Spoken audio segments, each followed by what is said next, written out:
Mountain in Granville, Mass. In the Cobble Mountain Reservoir area, home of the Cobble Mountain Critter. Welcome, Ernie. Thanks a lot.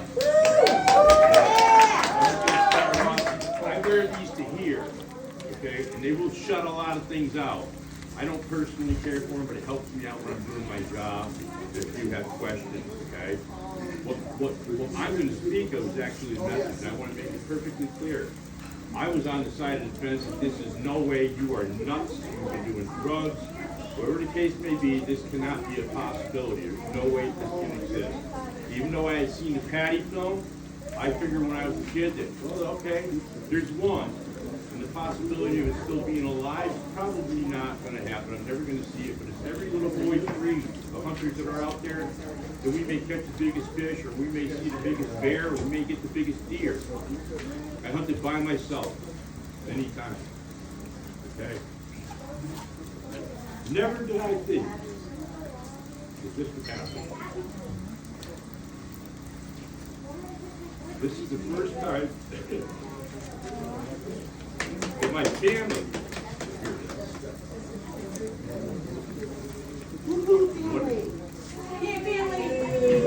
what had happened, and I have to thank the men and women who are here who support their significant others, their wives and their husbands in this. It's a very difficult thing to talk about.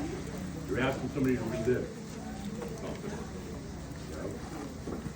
Without we push for the respect of the communities. Whether they're faking or they're hoaxing or whatever, please do it, okay? I waited many years to come out. I've listened to everybody, okay? I've taken all the ridicule. What I'm doing is I'm standing in the field, and I prayed and prayed that somebody would knock elbows with me. There has to be somebody else out there who's seen this, what I see. It would have been simple that morning for me to say, yeah, I've seen them. You know, was hunting the same deer as me and walked away. I could have gone down to the local bar, and trust me, some of these people know me. I used to bounce down there. I could have got my drinks all day long down there. Okay? No. Didn't happen that way. Okay? It pulled one on me, let's say. Right? I did a lot of back research on the areas that I hunted. I used topographical maps. I knew exactly where I was going in, why I was going in there, the way the wind was blowing. And that morning, I knew the wind was in my favor. What I seen that morning was something that we all have in our mind, that we believe we're not going to run. We have to control that fight or flight, okay? My background now is irrelevant, because I'm just a person. There's been witnesses that now come out after hearing me, and they're not afraid anymore to talk about it. Because what we're trying to gather is no longer a hypothesis. You hear people jump from hypothesis to theory right off the bat, or they'll stereotype in there, okay? Just so you all know right now, we are far above hypothesis. We're working on behavior, okay? And the reason why we're working on behavior is because of the way they act, the way you don't always see them out there. They don't want to be seen. Man alone is the most dangerous beast out there. We are the deadliest. Until we come up with something like this, they don't really do me any harm. Well, let me get right into it for you that morning. It's communication, okay? Everything that I say is for the people who are researching. There's information for you here, okay? Otherwise, it's a bedtime story. And you can take a bedtime story, tuck yourself in, and you can say, that was a good story. It's a testimony. Testimony to the people that you share it. You share it exactly the way it was given to you. Don't change it. That morning, I approached my hunting area. I knew where the deer were bedded down up near Drake Mountain. I figured I was going to have an easy harvest that morning. And as I approached that part of Drake Mountain, I jumped the deer. I heard them get up. I figured that was it for me. Situation was blown. Probably not gonna get them, but I had one last hope. One last shot at it. I had to outfox them. I had to become the predator. I had to stalk them and get out in front of them. Not an easy move. I would never thought that I was able to do it, but it happened that way. As they started leaving away from me, I started following the old route. Some of the people here may know that route, part of that is called Hunkerman's Path. If you don't know what it is, you should probably look it up. It's a very famous path the Hilltown Hikers Association uses parts of. It goes quite far. It's named after a special person. They used to lead the town taxpayers from Connecticut up through the Hilltowns to collect their taxes. I like to hunt up there because nobody likes to hunt up there. To this day, a lot of people don't really like to go up there. They don't like to be out there in the dark. You know, I don't know why. You know, after you hear this, they leave markers up there, the hikers do, to mark the trails. They're torn down. Okay, who's doing it? We don't know who's doing it. Okay, we can assume who's doing it. You'll hardly ever hear me use the word opinion. I don't want to give you a backdoor. I don't want to give you an escape. You can stereotype if you like. Okay. If you have a problem drinking, you cannot cure that until you identify the problem yourself and say that you are. If you have a bias, you cannot correct that until you identify it. We want to leave our bias behind. We want to take in every little bitty piece of information that we can to solve the puzzle. A DB is not going to solve this puzzle because you cannot interrogate a DB. It can't be done. You can find out organic things about it. That's all you're going to do. What I love about what's going on here, this is a movement, this is history being made. This is completely organic. Nobody rehearses anything for you. Okay? We're giving you information to do what you want to do when you go out there. When you meet people like Tim Bogo and Eric Bogo, these are trained people in search and rescue out there. They don't go out there unprepared. Don't do that. You'll wind up like the two gentlemen, unfortunately, in Oregon. How can you possibly go out with something like that and perish in a heavily wooded area? What happened there? Okay? Be prepared. Physically and mentally, be prepared. As I jumped these deer, I figured what I was going to do, because there's a ridge line that runs up there. I was going to try to get out in front of them. I knew the area where the trail went straight up over the top, and it does indeed come down towards an apple orchard on the other side. I have taken eyewitness report from those people in that family.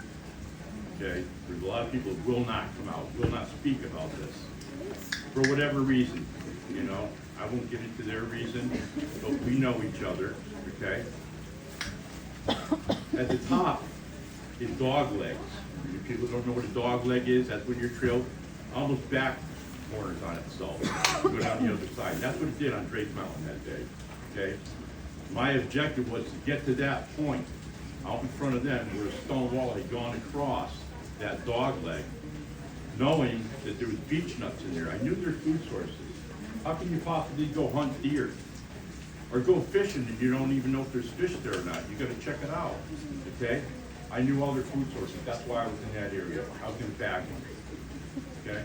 I knew that they eventually had to come over that stone wall if I was fortunate enough to get into that position, and I was. But right as I approached it, I scanned the area. Worst nightmare of a hunter. We're going to scare the squirrel, the grouse, the woodcock, whatever the case may be, and that's it. Everything's history, okay? I assure you, I didn't see anything. I took up my position there, waiting for the deer to come over. I could hear it. They're down into a browsing mode. And I'm like, that's interesting, but you know, I'm focused on them. I'm focused on what they're doing. I did what they call a two-step. Something that was taught me by my dad, you know, by my great uncle. You're no longer bipedal. If you're going to sneak, you don't want to be heard. If you are heard, you definitely don't want to be sounding like a man walking through the woods. That's a dead giveaway, okay? They will alert to that. I crouched down a little bit, and I was That's when I picked up movement on the curriculum at 9 o'clock position. I knew there's something there. So I took note of it, okay? Most hunters know, even if you move your eyeballs, that turkey might pick that up. That deer might pick that up if you want to turn your head. It's going to give you away. So I just moved this a little bit and looked over there. I got my 12, and I carried 12 gauge semi-auto. I only carried slugs in it because I didn't plan on wounding anything. And I've heard it from a lot of people. Why are you hunting with a shotgun? I don't know, have the laws changed? I haven't stepped foot in those woods in almost 40 years again. Have the laws changed in Massachusetts? I'm pretty sure that it's shotgun, okay, or primitive firearm, for a very good reason. Look at the woods around here. We don't know what's on the other side of that woods. You can't see it, okay? I took a little notion at that, what it was. It seemed to be laying on the ground. I was taught, and I hear people tell me, you know, you're out of your mind. I was taught, just out of respect, you don't shoot a deer laying down. The warden's gonna know, or the ranger's gonna know. I don't know if that's true or not, if they can tell if the deer was sleeping or not. That's what I was taught. And let's give it, you know, an opportunity to get up and get away or whatever. Sportsmanship, right? Sportsmanship. That's what I did. So I went closer back to the deer in front of me. I'm not sure, but if it jumps up, I'm not gonna get anything coming at me, and I might not get that one. So it's within 30, it's about 35 yards. I worked with a forensic artist for a pretty long time, and she was brilliant enough that she knew everything that I told her. And she said, I've got advanced Google Earth here. She said, now that you told me, I want to drop a pin on your position. Can you locate it on the map? Yep, that's the location. Okay. She goes, can you tell me where it was? She dropped a pin. It's 38 yards. Bow hunters know. It's useless if you're going to use a bow and arrow, and you can't tell the difference. And does look, it'll fool you between 10 yards and 25 yards, or even 20 yards. That might not be the kill shot that you're hoping for, okay? She asked me in second position, I told her 55 yards, it was 58 yards, right? So it's full of detail, okay? It's moving again, it's scrunching up. What I think is a deer, and there's your mind playing with you on your fight or flight in your uncanny valley. Your mind is trying to put this, what you're seeing, into a hole. This peg needs to go into a hole. It's scrunched up towards that tree more. And now I'm pretty convinced this big body is no longer a deer in my mind. This is a big bodied animal. It's got its head around the other side of the tree. I'm thinking bear now, okay? But I don't want to shoot a bear. I get no permit for a bear. You know, who's gonna know? I don't know, but my luck, let me tell you, my family does not have good luck. We have luck, but it ain't the good luck, okay? It started getting up a little bit. I'm still focused on these deer on the other side of that stone wall. And, Oh! and what happened next was it scrunched up their tree. It was using the tree for cover. Now I'm thinking I hunted that spot specifically because I didn't like to be around other people. I didn't like to go have to clean your junk up there. I don't want to see any sign of any other human being up there tying you out of school, you know? Because you're all going to be lazy, you're going to hunt down the bottom of the mountain. It's too high up there, you know, or closer to the road. It's a little bit safer up there. It's more peaceful, isn't it? Isn't it peaceful up here? Even in the rain, it's peaceful, okay? It's scrunched up to that tree, and I'm now thinking this is a guy. I'm thinking that this guy was obviously laying there, napping a little bit. He's hearing him coming through, so he's taking note of it. Because he's not fully erect. He gets up to the tree with one arm, right arm on that tree, head on the other side of the tree. He's noting what's happening here, and he's got no orange on in that deer too. No orange. I've been known to do that. I am guilty. I don't have real good luck, but I can tell you, I can assure you right now, that my concern in the state of Massachusetts is people who believe in buckshot. Okay? I don't want to get hit by one pellet. I don't want to get holes in my clothes, nor me. A lot of guys will use that buckshot thinking they can reach out 60 yards with that buckshot. That's good. You may get that lucky shot in there. I'm a slug man. I'm gonna put one in there. I plan on taking it then and there. Okay. It started getting up a little bit more because I'm cognizant of it over there because I want to know this being, we're going to call it right now, doesn't know I'm there. If this indeed is a hunter, I'm in trouble. I need to move my position, not give my position away, so that I now enter into its position, its peripheral vision. Should it stick its head around my side of the tree, or if a deer came over that stone wall between the two of us, it was going to pick me up. Okay? So I felt a lot safer. I just moved up just a hair, just a tiny little bit, still staying scrunched down. I wish I could still do that maneuver today. You know, I'd probably lock up if I get down that low, you know. But it kept getting up, and I'm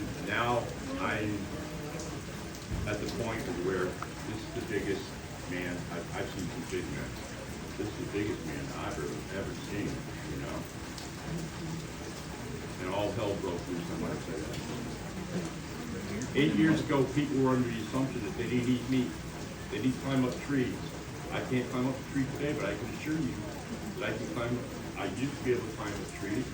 And a tree will hold an amazing amount of weight if you know where to put your feet. Go up that tree.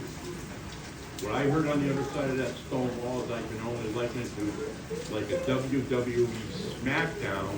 If anybody here's a fighter, and they've ever hit that 250 bag, you hear, I call it the ugly thump. If you hit a man that hard, you can hear that hit a man that hard. That's what I'm hearing. I'm hearing something that came out of the trees in that area. I'm hearing boulders, not rocks. I'm not hearing branches.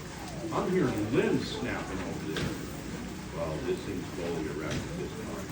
This thing is standing up, straight up, and I'm looking at it, and I'm saying to myself, I've got to take account of how tall this is. This is the guy. He's absolutely the biggest man I've ever seen in my entire life. And it is completely focused on what's going on the other side of that stone wall. I'm looking for a twig. I'm looking for anything on there. I find a piece of moss. I know I have to take it in. What it does next, it's got his arm around the right-hand side of the tree. He swings his head around my side of the tree, looking straight over that stone wall, and he picks me up. And he looks over. That was my plan. If there was another hunter out there, I don't want to get shot. Okay?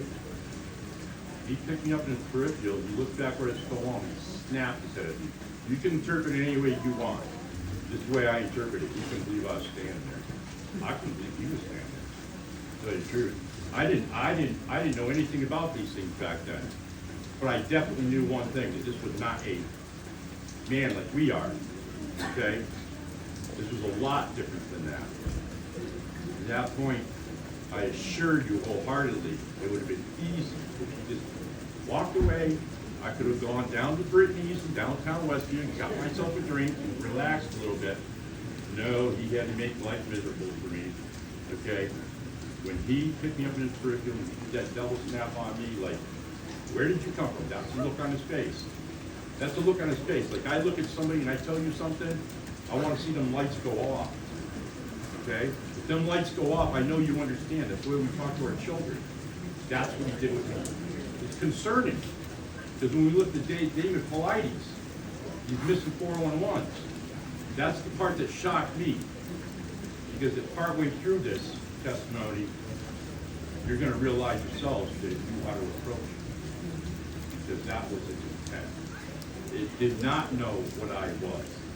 And I assure you that I had my 12-gauge pointer right at its chest. And it did know that. Okay? It was trying to figure me out. And it would look at me, and I'm looking at him. I'm trying to figure him out. People say, well, is it a male or female? Let me tell you something. I'm not checking him out. Okay? And he's not checking me out like that. He's literally looking at me from head to toe, back up again, like, are you real? That's when he decides to make his first hand maneuver. And people can interpret it any way you want. If you retell the story, tell it exactly the way that it was. Okay? Elbows in. some of the drawings are right there. We're done. Elbows in, arms out, palms straight directly at me, fingers facing towards the sky, just like that. And he pumped them twice at me. Anybody in your right mind might start to relax a little bit, saying to yourself, what is this? What is going on here? That's where I was. Could I have not shot it? Where am I going to shoot it? How do I know? I was never trained in that. And besides the fact, keep in mind, I got a knockdown drag out on the other side of that stone wall there. And those are not deer fighting over there. They don't use tree limbs or boulders, and they don't come out of trees. Okay? This was a knockdown drag out. This was going on at this time.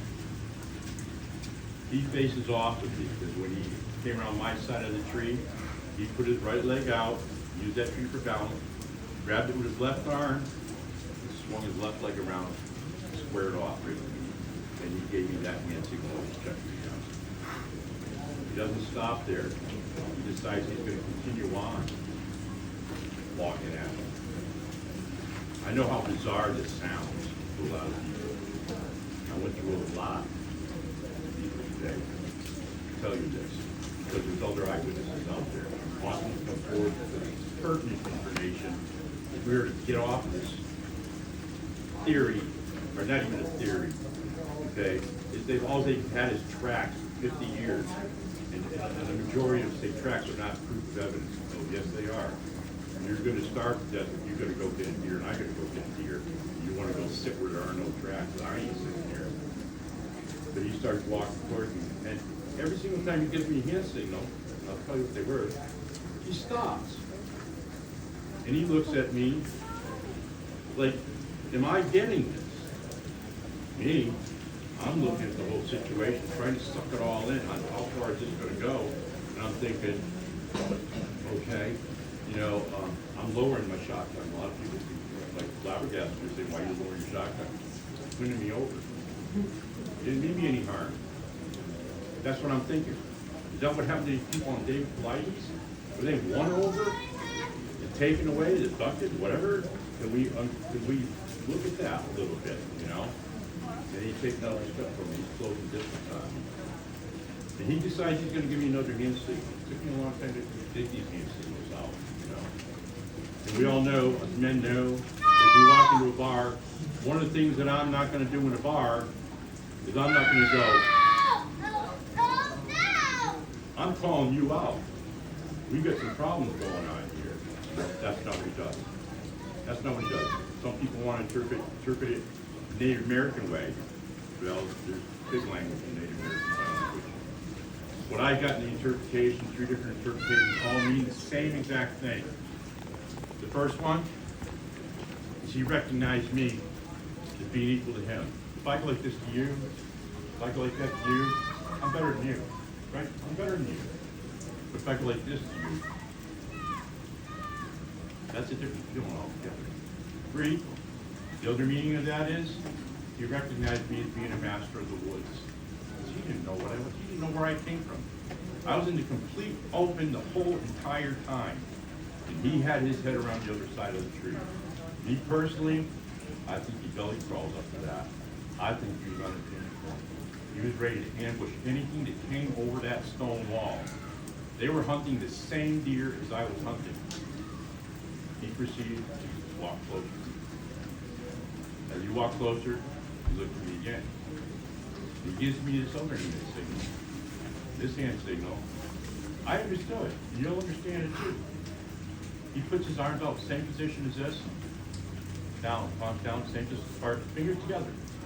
And we have this in other accounts, very, very, very few. They're now starting to go forward on a little bit of their fingers and stuff. He goes like this, and then he goes like this. Am I looking for food? Anybody could answer that? You answer it in your own minds. I'm looking for food. I don't have no food. I'm looking for food. Taking into consideration that the deer that were being hunted, I believe he's trying to tell me he didn't have any and they were looking for it. Okay, I got it. Now I'm taking it into consideration. I'm saying to myself, I got to do a body check here. That's what I got to do. So I breathe out. Which way that wind low? It's still blowing in my favor. He Can't smell me, I see my breath. I'm looking at my shotgun, I got it down like this, and I'm looking at the idiot compass on it. Does it work with steel? I don't know, but I had to take a check on that. I could smell the gun oil on here. It was no concern of mine, you know? I kept myself usable, you know? I checked, there was a plant went over that, I checked my wristwatch. You know, I'm not gonna look down, I'm gonna make it available so I can glance down. I can't tell you the exact time of day it was, okay? I can tell you it was 11 minutes after the hour. That's all I can tell you. Is there something else that's maybe in there, in the back of my mind? Yeah, quite obviously I couldn't tell you. You know, maybe I underwent regressive hypnosis or something, but I don't think I could do that, okay? He walks closer to me. Now he gives me another hand gesture. And he throws his right hand up. Ancient language evolution.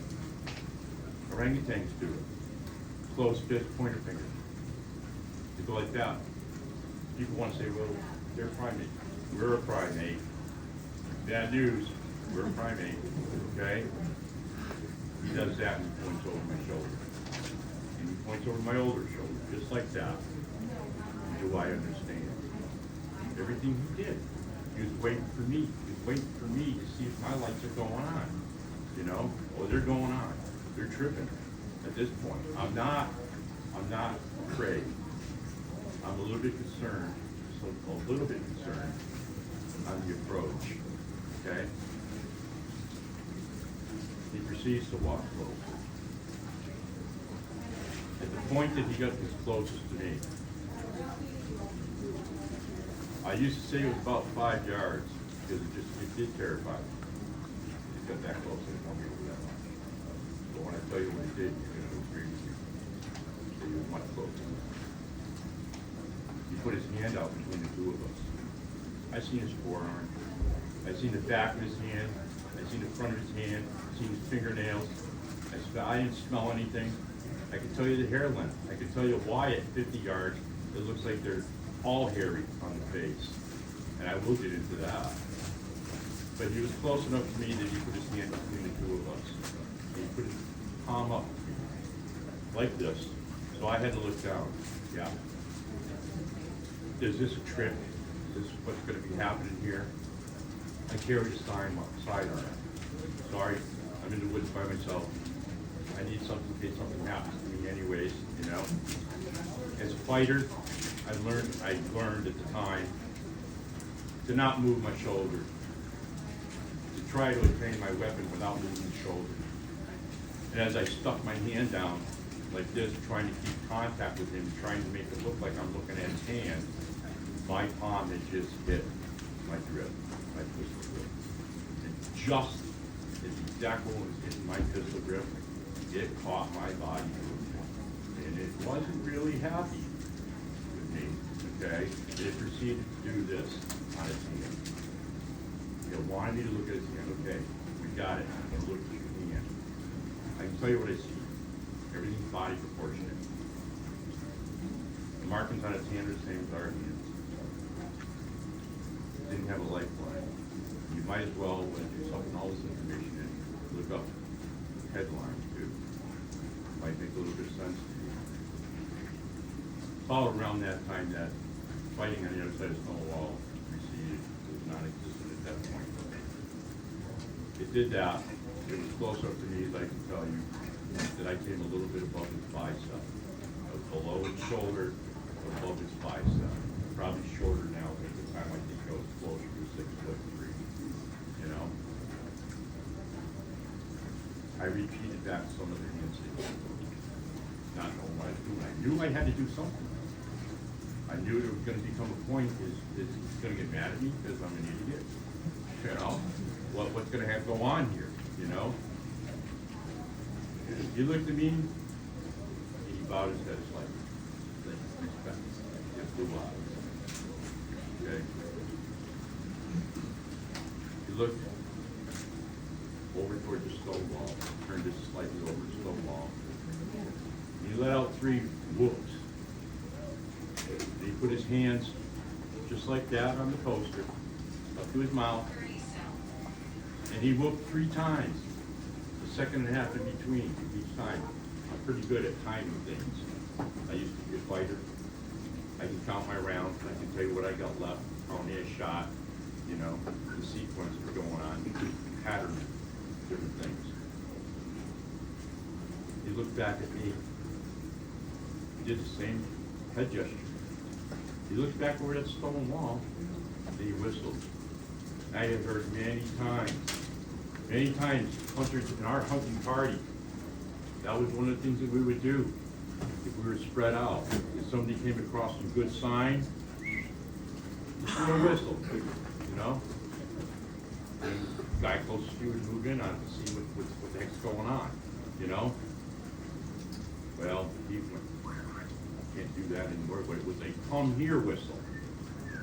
That blew my mind, okay? Little did I realize that there was nobody back then, over 35 years ago, had ever seen them whistle, had ever seen them whoop. You know, I'm thinking, yeah, but our internet, or whatever you want to call it, if you want to look up, or, you know, on your cell phones back in the day, it was, we're just going to call it prehistoric back then, you know. You might have the connection, you might not have the connection, you know. Because that later on, of course, my avenue, but it really developed into me first. He whistled it and he gave an arm signal. His arm signal was again, fist, pointer finger, and he went like that. Right back in the direction that he came from. Now I know for sure that I did the right thing. That if I would have shot him, he maybe got a kill shot on him, that I was going to be in deep trouble. That there was obviously more than one. Why would you do a hand signal like that if there wasn't more than one? He looked back at me for the final time about it. He proceeded to go off away from me, back towards the tree in that alignment, away from me. Smooth, silky. Okay? He wasn't running, he wasn't speed walking, but he had a pretty good gait on him. He went out to that, what I call the 55 mark, 55-yard mark. I'd like to keep that at that, even though we do know today it was 58 yards, maybe somewhere around there, we make the word thing there. You get out to that point right there. He turns and he kind of faces towards me a little bit, about 45. It was at that time that everything became confirmed with me, because I heard something coming through those saplings, those beech nuts, that I knew was going to cross over the corner of that stone wall. It was going to jump that dog's leg and overdrape for him. And it was headed towards him, and I could hear this thing coming. I couldn't see it, but I could hear it coming. Right before it went over that stone wall and jumped that dog leg right there, I got a flash of what I call cinnamon brown. This one here was black. Or I should say, what I thought was black. Okay? Because that distance, it can fool you. The complexion blended in so well, you couldn't really tell the difference at that range. It turned, at close up towards me, it was a dark brown. We see many people with dark brown hair, and we just figured, because we don't know colorblind, they have black hair. It's dark brown. Okay? Not a lot of people have the black hair. All right? And the skin tone match perfectly well. If you wanted to describe the color of that, it was like Jamaican, African American, you get a really deep brown, almost black, almost like sheen. It was just about. It would look kind of a little funky to me. It does, anyways. You know. Well, this thing jumped over that stone wall, over the dog leg there, over Drake Brook, and I mean, it's putting on speed. I've shot deer on the run, and this thing was faster. We haven't clocked.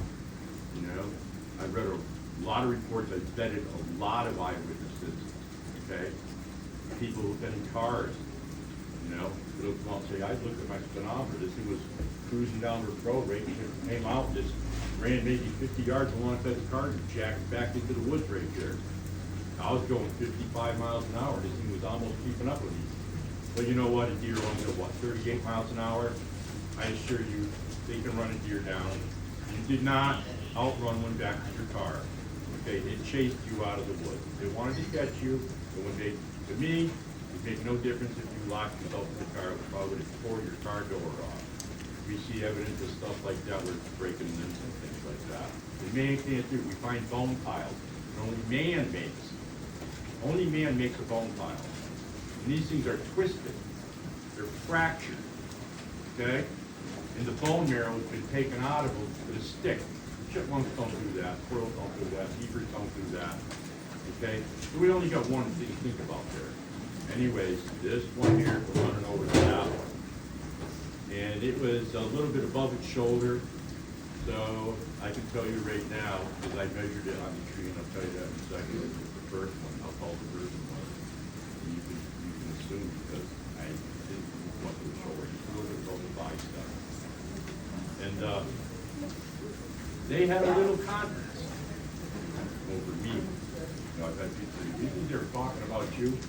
Yeah, I think the big one was the alpha, and he was overseeing the whole situation that's going on. If anything came over that stone wall, he was gonna chase it down, he was gonna finish it off, okay?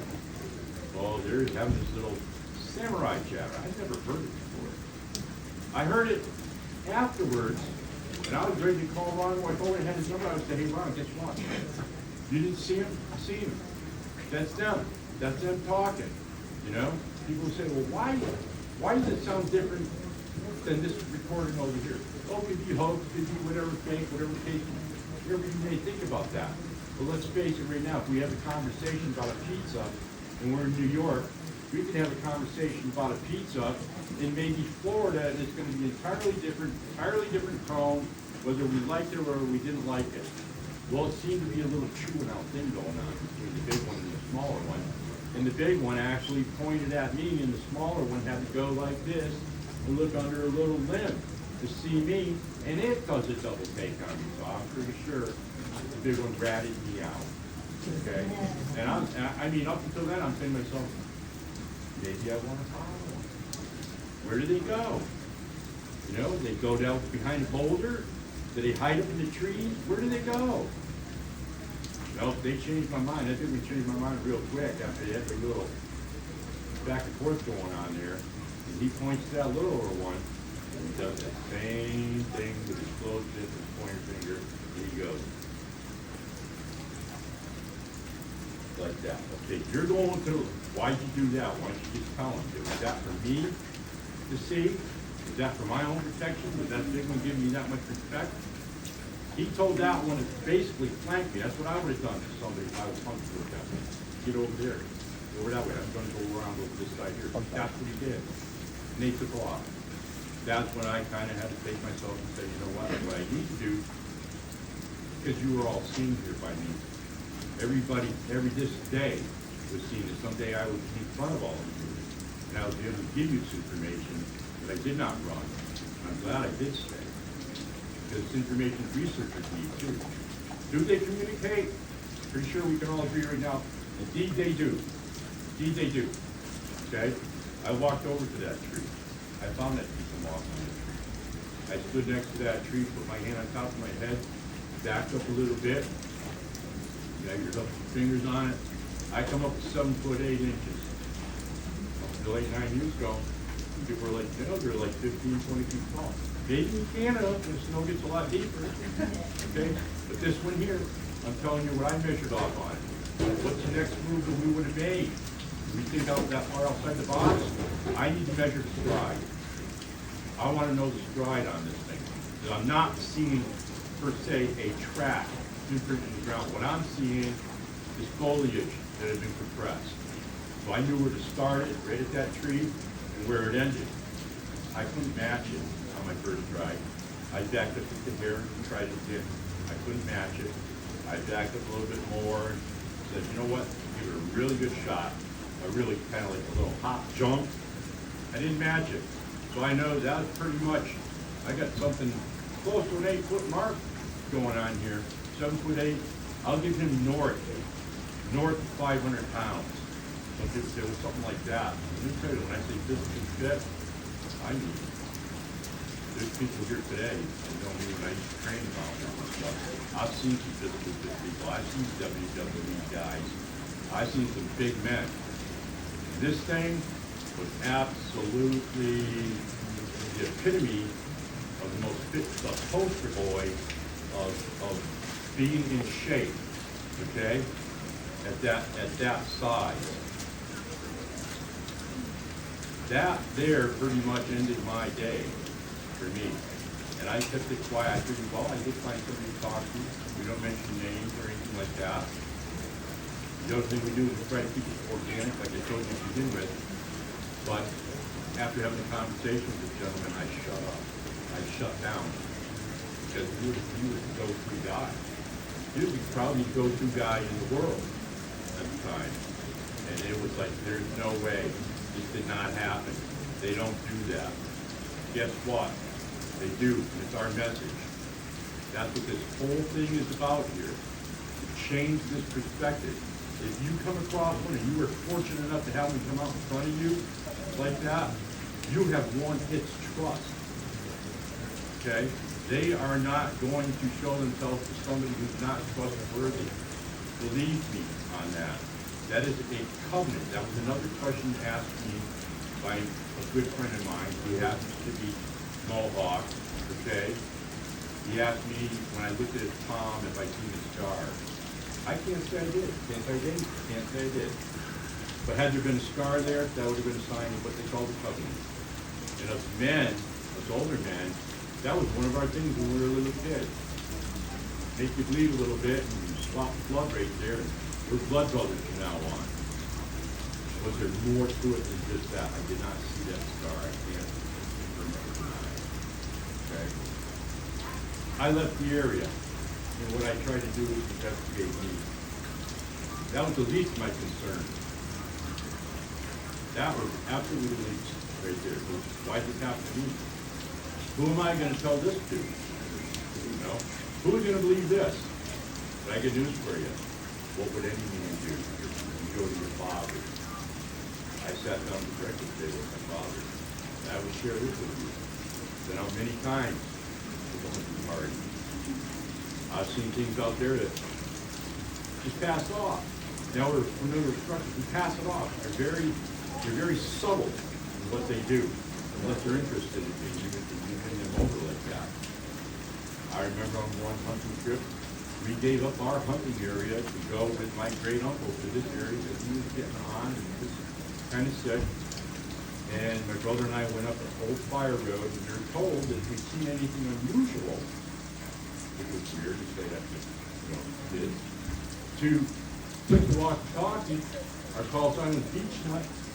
Hey, beach nut 1, going back, and turn around, go back, and meet up where we had all split up. My father and my great uncle went off to the woods. They were going parallel to us. They were hoping to steer something across the road in front of us. They seen barefoot tracks up there. We're thinking, my brother and I are looking at him going, who in the heck is up here, walking around in the snow, barefoot? We don't know anything about these things, or anything like that. We're not thinking that way. We get back there, they ask us, they say, stay here, we're gonna go check it out. They go up, they come back, I'd say, something like that, I'd say maybe half an hour later. You know what the first thing they say to us is? We're gonna get out of here. We're not supposed to hunt here, we're told to leave. We told you to leave. Nothing. They kept tight up. That morning at breakfast, I looked at my father. I started telling him this. He looked me dead in the eyes and he goes, I know. You didn't think this was good enough to share with me. I'm the one that just had it, but think about it. What do the elders do with their children? The things that we don't want to know, so we talk in private. They talk in private. They talk in private and keep it in a language we didn't even understand. This kid, he did overhear him, okay? But he knew all the time. Many times those things like that have been around, you know? But there's a message here.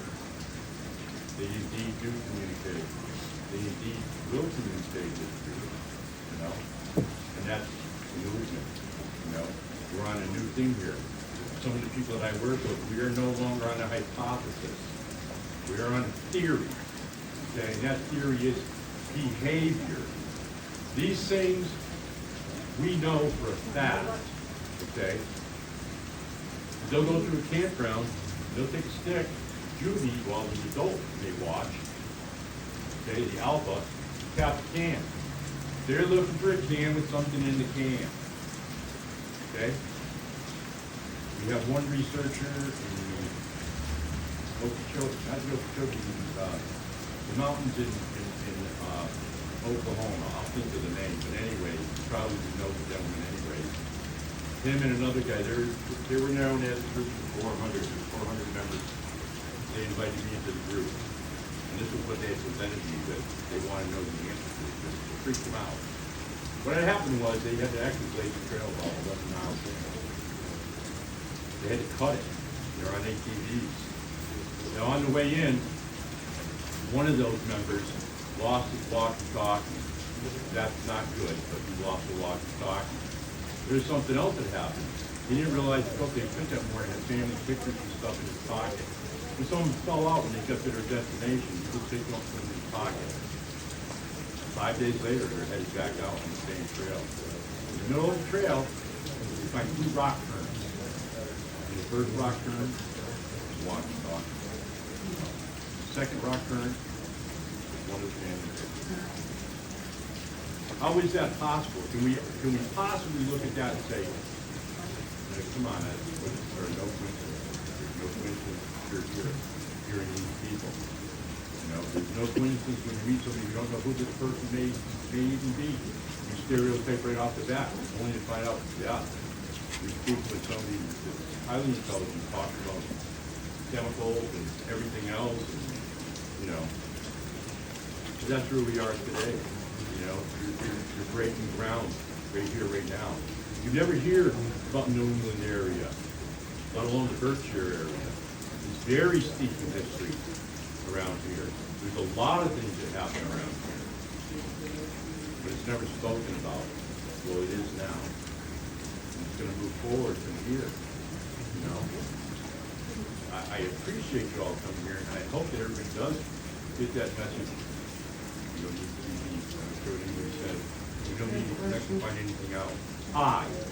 Which I knew definitely I know now.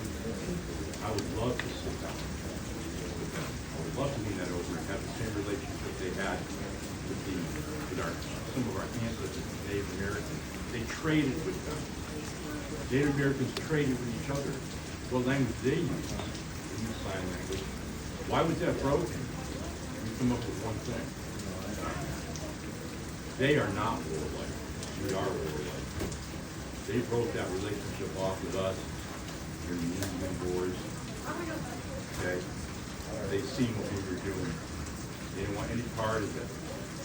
We find that their groups, what I found, through eyewitness reports, particularly from this area, where people have seen 3 to 4 of them all at once, and multiple people walking in the open. Okay? We have come to the conclusion that the group, the family group, are members of 2 to 3, you know, sometimes 4. You know, above that, let's look at deer. How many deers have twins? How many of the few survive out of that? Animals are subject to that. Okay? From there. I think you've got a question. Yep. I do. Yep. Can you give more of a detailed description? Yeah, sure, I will. And that was asked by the artist that did this work. It's extremely difficult. Try to imagine that you're going to describe a family member to somebody who's never seen your family member. Okay? Extremely difficult. And then hold that up. You might as well just draw a caricature. Right? That's what that's about, right? Those drawings That is. are what Sibylla did? That is. Of what Those are you the saw? drawings that Sibylla That's did. the description, yeah. Absolutely. And that's what those are about. It took her a long time to come up with those. How far were you away when he was giving you the hand signals again? He started roughly, I'd say the 30-40 yard mark. What about when he wanted you to look at his? Just a couple feet. Just a couple feet away from him. I had to describe the nose because you hear so much about it. I didn't have the vocabulary to use the terminology necessary to describe, you know, the hood, this and that on there. And she was very patient with me. Was this it? Is this it? Is this it? Is this it? You know, back and forth, for quite a long time. His nose looked like if you take a look at some boxers. It might have been in a little bit of a fight. It wasn't punched in. When I hear people say it was gorilla-like, what part of it was gorilla-like? Was it the nose? Was it the entire body? Was it the hands? What was it? You know? Were the arms really that long? Even though was it standing erect with his arms down? Marvin Hagler. He had abnormally long arms. That's what made him a great fighter. Okay? Do they? Could be a little bit longer than that, but he didn't put his arms down like that. And that one that ran, he was puffing and puffing. He had his elbows, he was smoking towards that area. As Dory described, he did have the brow ridge. I already described the good going on. The hair, I did have a picture that's over here. Even though they're all the same pictures, you should take note at one of those pictures. It definitely looks like that it has more hair, but it does not in the picture. If you look at all the pictures, it appears that way because it is now no longer really in color. It is in black and white. And at distance, that is what you are looking at. You are looking at those colors at that distance. And it matched so well, it blended in so well, that I couldn't tell where the hair started, where the hair ended, where the skin started or ended, until it got up close. Then I could tell. Where you have hair on the back of your hands, men here anyways, they have hair in the exact same spot. Where you have hair on your forearms, exactly the way we have hair on our forearms. You have almost no hair here, exactly the way we have it. Longer hair on the top, okay? Hair, questions that were asked me by Sibilla. It was between 4 and 5 inches, depending on where you looked on it. Needed a little more hair here, but we were running out of time, so that was okay. I only have one other artist that drew it, and he flatly refused to finish the drawing. Because it kind of terrified him, because up till then, he was drawing what I refer to as Scooby-Doo drawings. Okay? Because when that fight or flight's going on, and you've got that uncanny valley happening to you, it's hard to take in that information. The average sighting is between 5 and 11 seconds. 5 and 11 seconds can be a long time to a fighter. So 5 to 11 seconds just went by while I was saying that. What did you notice? Your any Navy SEALs here? How did they get that position? This is all memory. You know, let's test your memory under stress. Okay? That's what it's like. How much information do you think I was able to garner out of that? How much time do you think I had to spend with it? Okay? 40 minutes during the whole thing? From beginning to end? Or was that when I first started to walk in there? I can't put my fingers quite on it, but I assure you this, it's longer than a half an hour. You know, I had never been back into those woods ever again. You know, I'd only been back into the woods hiking one other time in all those years, but a gentleman here today, my name is Paul Fraser, Bruce from Ohio. And I was grateful for that, because I didn't know. You hear that people are tagged. Well, they dog tag you. You go to your friend's house, dog knows your smell. Let's face it, nostrils, they're pretty good size nostrils. You know? Even though it was flattened out a little bit, it was not ape-like. Okay? Nor was his mouth. Teeth, I really couldn't tell you about the teeth because it wasn't trying to snap me or anything. He just gave me casual little mouth. I don't know. You know, I'm studying body movement. That's my main objective. I'm studying the body movement. I'm waiting for a shoulder dip. I'm waiting for him to reach out and grip my arm off and dig with it or something. I really didn't know what was going to happen. But again, here I am, giving you the message. You know, so you really, really think for 1 second. Only science does it. The reason why science needs TV is because we're idiots. We don't understand research. We need to take in, is it raining today? Which way is this wind blowing today? What time of day is it right now? Are you wearing cologne? All of those things all come into the play, whether you're even going to hunt the deer or not. Okay? Or whether your friend, what did you have on your fishing line when you were catching trout? You need all that information. That's what science needs. It's not good enough to say that you have this. If it was good enough, You'd all have the answer right now. It'd be right there, it'd be in the journals, okay?